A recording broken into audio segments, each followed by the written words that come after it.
ให้ซื้อบ่หรือว่าขายประตูนี่ฮะฮะให้มื้อกินบ่โอ้เอาขออนุญาตถามมูจักอยู่บ่มูจักอยู่บ่ลูกนี่มูจักอยู่บ่โอ้ยrồi đóมูจักกันให้กันบาดนี่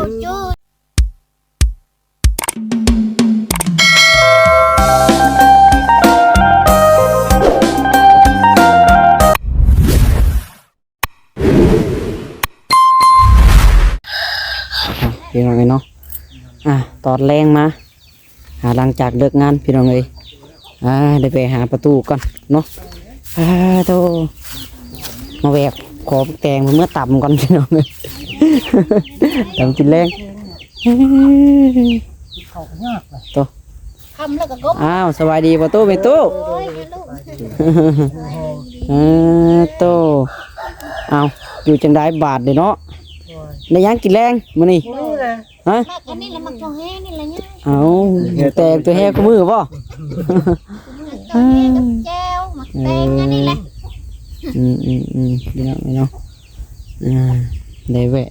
เวียนกายเข้ามาอีกตอนแรงพี่น้องเลยหากะเลิกงานคิดว่าลูกมือแล้วนะเนาะมือแล้วว่ายังเนาะหนาว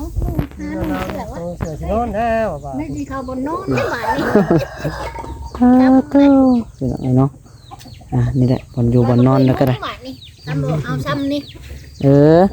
ขับมาจังหวะเราเบนหุ่งเลยไฟเราดิโม่ไข่นี่ดึ๊บมันออกโอ้ยออกข้าวนึ่งข้าวหันใจนั่งข้าวนึ่งก็ยิ้มแล้วก็แล้วบ้านนี้คนเที่ยวข้าวลายปัดมาเห่ามายังลูกมาคุ้มเท่าใส่คุ้มคนเดียวนะใส่มาเลยนะพี่น้องไอ้เนาะ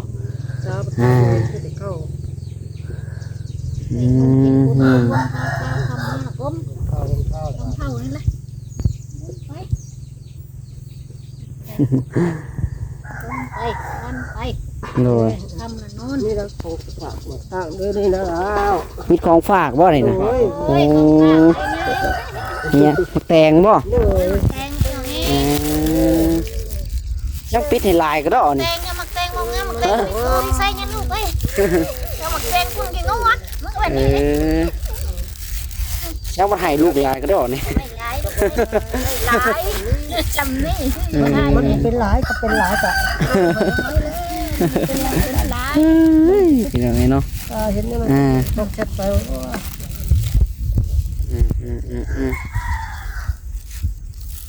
ไม่ใช่ว่าสั้นซีแล้วพี่น้องอยู่ซื้อบ่หรือว่าขายประตูนี่ฮะให้มื้อกินบ่โอ้เอาขออนุญาตถามมูจักเยอะบ่มูจักเยอะบ่ลูกนี่มูจักเยอะบ่โอ้ยrồi đóมูจักกันให้กันบาดดิลืมชื่ออันนี้ก็ลืมอันนี้นะมีแต่ลูกนะมูจักอยู่ประตูแต่ประตูมูจักลืมในน้ำบอก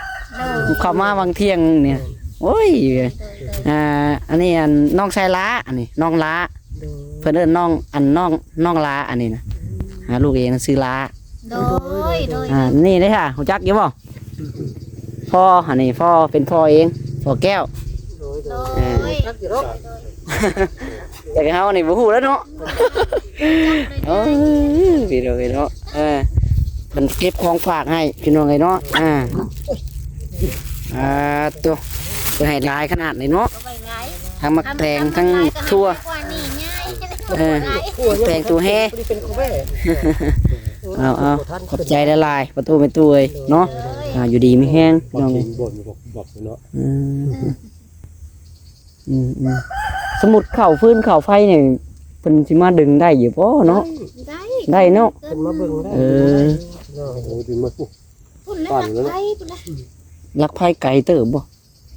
ข้างบนทางสะดวกมาเลยเขาดึงมาทางแล้วมันเคยทางเขาดึงลงมามื่นปลายไปเขามื่นสองก็อยากได้งั้นก็ทำเป็นคักแน่คือว่าผมอันนี้ลูกหลานกระถามซื้อเนาะบางเทื่อมีทางผู้หลักผู้ใหญ่เพิ่นเข้ามาซอยอันนี้ก็ถ่ายคลิปลงไปซื้อ ถิ่นอย่าลูกเ โดย บ่ได้ตัวนี้ใหญ่กระดองนี่แหละใหญ่ โดยขายไปแล้ว rồi พี่น้อง phải đấy cả đầu người cũng thế đấy รวมๆกันแล้วบาดเปลี่ยน กันแล้ว cũng không tao อันนี้ก็คือกันอันนี้ก็ โอ้แต่ท่านนี่นะ เอาสาพี่น้องเอ้ยขอมกกับใจหลายๆก็สิบ่ได้อยู่ลิ้นน้ำคำได้ rồi thăm nó như lúc ấy สิได้เมื่อพุ่นแหละเมื่อเวียกอันนี้ก็เมื่อเฮือนหมดแหละ เนาะ ขอบใจหลายๆทั้งพ่อเอาไปไว้ของผากก็ต้องมักแตง แต่ลูกยางใหญ่ Trung gian โอ้ยได้ละทำนี้ก็ได้ ขอบใจหลายๆประตูเอ้ยพี่น้องเอ้ยโอ้ ตัวแหก็เอาถุงหนึ่งพอแล้ว ตรงนึงฮะอืม คัดป้ากับผู้ที่ถิ่นแบบบาดนี่ บ่ได้ไปหาเก็บไปหาขายบ่ซะฮะเขาบ่ซื้อบ่คือว่าได้ต้องสวนไปก็มีเนาะ มันบอกคือในมือ เขาโบราณกับเขาพอได้กินก๊กสองก๊กเขาก็บ่ซื้อ เออ คือเมืองจะขายอยู่แล้วเนาะ เอาไปพี่น้องเอ้ย พอเป็นเมาหิว เอ โอ้ย อ ทราบถูกแล้ว ขอบใจละลายประตูไอ้ตัวอ้าวอยู่ดีมีแห้งจะได้เมื่อป้าได้บาทนี่ โดย ใส่อย่างนี้นะลูกเด้อ โดยคือกันทั้งแม่ก็ได้ พี่น้องเอ้ย ลูกเอ้ยรับมือด้วยลูกเด้อ โดย เรื่องผ้าอาศัยลูกเอ้ย โดยปั่นเงินคือเป็นไปในงาน อ้าวจ้ะโอ้ยพี่น้องเอ้ยเนาะ คือเศร้า ตะดอง เล ก่อย นสว่างตะดองเอ้ยนี่ให้ นี่แหละคือว่านี่ก็จะเฮ็ดบุญพระป้าเดี๋ยววันนั้นสิมาแพร่เก็บมกตอกแตงไปขายรถ โดย ในเฮือนลูกเองสิจัดบุญพระป้าในเฮือนนั่นแหละ 3ประมาณเดือน3แล้ว ประมาณเดือน2เดือน3 เดือน3 ตะดอง แม่น อ่า สิพากันอันนี้เจะภาพเอง ในเฮือนในเฮือนลูกเองนั่นแหละ โดยโดย เฮ็ดบุญพระป้าแห่เขาวัดแห่เขาทอดอยู่วัด ไปคือกันนะเนี่ย ไปหลิงไปเบิ่งน้ำมาละ ปิดรถบักตอกแตกเตรียมไปขายรถ จะเห็นจากเบิ่งเขาเลย หลายแล้วเขาเพหมดแล้วทีมงานเขาหมดตกหมดเตียงกันเลย ก็สิแผ่หลายคนอยู่ ก็สิมาลินเนาะ เดือน2เดือน3พุ่นละ โอ้ยคนมาลินน้ำไข่เน่จังวะ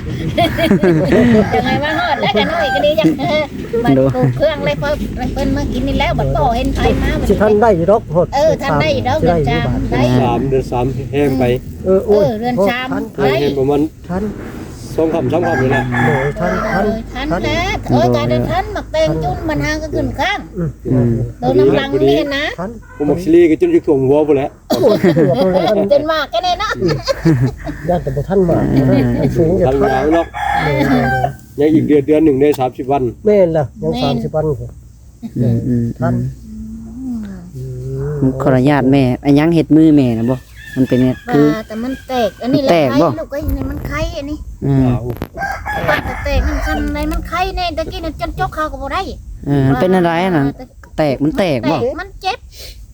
บ่มีเครื่องถอกเครื่องทาเนาะ มันบ่มีหยังนะลูกเอ้ย ได้เงินมากก็ได้ซื้อนี่อันนี้ราคาก็ได้กินข้าววังใดนี่ข้าว4 5สอบน่ะ ลืมถามพี่น้อง ตลอด3 ปีบ่ได้เฮ็ดนา บางหันมันเองทีบ บ่ได้มีนาเฮ็ดได้ ขออนุญาตเนาะเขานำจะปลาได้ซะยังมีพออยู่กินอยู่บ่ ลูกน้ำร้านเล็กน้อยแล้วเอานั่นไปหาเอานี่ไปหากับไก่นี่แล้วนั่นมาขอแบบมองเพิ่นเอาเข้าได้ยา2ตัวต่อลูกสอบ3ตัวต่อสอบไปว่านั่นน่ะอันนี้ก็น่าเขาไปกัดหน้านะพุ่นบ่แม่นได้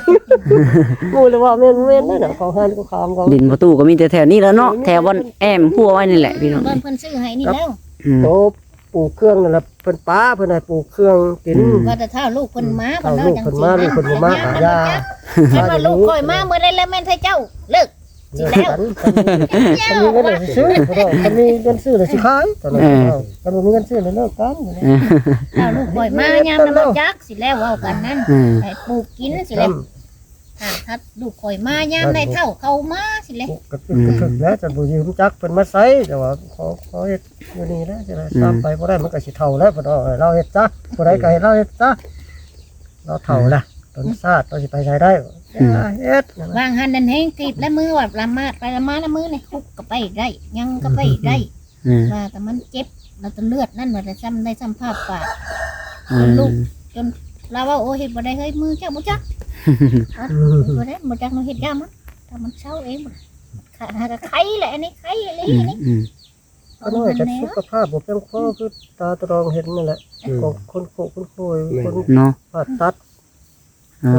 ผ่าตัดบ่ แม่นแล้วตกกกไม้หาของฝากมาตั้งนี่แหละ เป็นเจาะบางเอากกไม้ไปฝังเองเนาะผ่าตัด อันนี้ก็ว่าขอโทษน้ำ ก็ ชุบ แต่ว่าใคร แต่รองเดี๋ยว โดย นี้แต่ก็แต่ใครนี่ ก็แต่ ว่าขอดูญาตินะว่าบ่ให้บ้านบอกว่าชูลูกพังแน่ไอ้นี่ โดย ความชั่วมันคือเดียวกับมันยิ่งเป็นประจำแล้วนั่น ซื้อเขามี ชื่อมามันยิบนั้นเวทเดียวกับเวทเดียวกับเขาเป็นประจำนะ ส่งเสือเปียกเปิดระบาด เดี๋ยวนี้ได้ เดี๋ยวนี้แหละ เฮ็ดยังบ่ได้เฮ็ดยังบ่ได้เลย ไปก็ซื้อ ไป ไปนั่นแหละคือไปแก้ไปดองก็บ่อยากไปแล้วล่ะบ่คือหมู่ บ้านเมืองเพิ่นมาเห็นต้นซาดถิ่นทรงถิ่นเสือหายนึงไข่เด้อ อันนี้ก็เขาเอามาให้นุ่ง ไอ้ เสื้อผ้าหน้าแพร่นี่ได้ โอ้ยแค่กับได้น้ำมู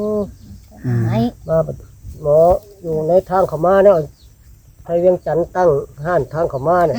ส่งมันจึงให้ ส่งกับเสื้อ ไหนไปสูบน้ำแล้ว จะไปจุกน้ำมื้อนี้แหล้ว โดย ไหนเอาแอบไปนู้ไปไปหัวมูบัดแก้วดองทองสั้นตู้เอ้ยไปฮอดไปเด้อโดยไป ลูกขอโทษขออนุญาตถามคือว่าเห็นทางประตูว่ามีลูกว่าลูกผู้หญิงหรือผู้ชาย ลูกผู้ชายบัดน้อยอยู่เฮือนเมียนี่ อ๋อคือคิดว่าไปเฮ็ดเวียกเฮ็ดงานอยู่ไทยบ่ได้ไปบ่ ไปครับบ่ได้ตัวดอกนี่ไปแล้วมันบ่ได้ บ่ได้ลูกเอ้ย ยังบ่ได้มาบ่หรือว่า ได้3-4 ปีกว่าแล้ว 7-8 ปีแล้ว บ่ได้ติดต่อมาเลยเนาะมิดมาเลย เงินไปชั้นมัน โทรหาก็บ่ติด เขาเอาลูกเอาเมียไปเบิดเนาะ โดย ไปเพิ่นล่ะเดี๋ยวอยู่ซ้อมเขา จ้อง นี่แหละ เร็วนี่แหละหากินหน่อยนี่แหละ อืม ถามเงินถามคำก็โอ้ยเฮาก็บ่มีแม่เอ้ยบ่ว่ามีอะไรยา มี ไปนี่ล่ะขอเอาแต่ผู้สิโพธิท่านลูกเอ้ยว่าบ่โพธิท่านมันเลี้ยงใหญ่แล้วเลี้ยงลูกอะไรเขาบ่โอนน้ำเขาบ่เอาบูใส่ยา โดย นั่งอยู่วันนี้ล่ะตากระตาบ่ซับเกณฑ์ตีวันลูกแขวเจ็บแขวหลายลูกออก2เม็ดบ่ว่าแสงตาเสียก็ยังมันเจ็บจนบ่ได้กินข้าวกินน้ำข้านไห้ข้านห้องไปลูก กินแขวแมงบ่ แม่นแหละแต่แมงมันต่อโลดแล้วก็อยู่ละบาดบ่เห็นคำจำนี้ก็ยากแหละยากเห็นแหละ จังว่ามาเมื่อกี้นี่จะบ่อยากจื้อจักเนาะ โอ้ย บ่จื้อเฮาบ่จื้อ คือได้ กัน ขับกันยังบ่ย่างเข้ามาใกล้ๆเนาะ ถ้าจะเริ่มบ่ปากกันแล้ว แต่ครบอยู่หันก็ยังคันบ่เห็นผู้นี้หรอกรู้จักไปนะ เสียงปากกระดองนี่ได้พอได้พักเสียงปากแล้ว คันใกล้ๆว่านี่คะแนนบ่เห็นแน่ คันไกลปานรถพุ่นแล้วบ่ยาได้ เห็นรถก็ได้ครับบ่จักว่าคนหัวแกจักว่ารถนั่นรถสีนี่เห็นมันพุ่มคันตัวขาวเลยเห็นก็เป็นเสือแบบนี้บ่หรือว่าแพรขาวเนี่ยเห็น กันเสือดำแม่งบ่เห็นเนาะ โดยคันใส่เครื่องดำเนี่ยบ่ยา คือเสือนั่นล่ะนี่เรียกเสือดำจ้ะพี่น้อง คันใส่เครื่องขาวนี่เห็น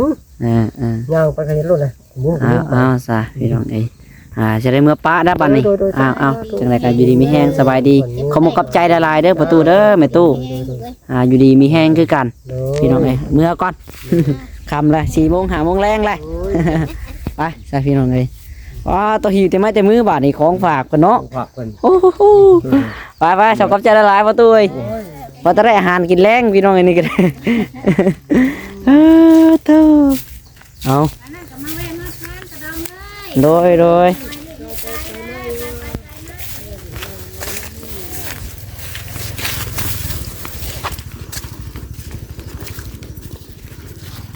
ไปพี่น้องเนาะเต้าไปเดี๋ยวไปปุบพ่อกันอยู่เพื่อนมาเลยพี่น้องเอ้ยสิถ่ายน้องธันวาให้เบิ่งคันสิบ่ค่ำนี่ล่ะค่ำก็ถ่ายเนาะเอาจังได๋ก็ได้อยู่ดีมีแห้งพี่น้องเดี๋ยวไปปุบพ่อกันอยู่เพื่อนเนาะ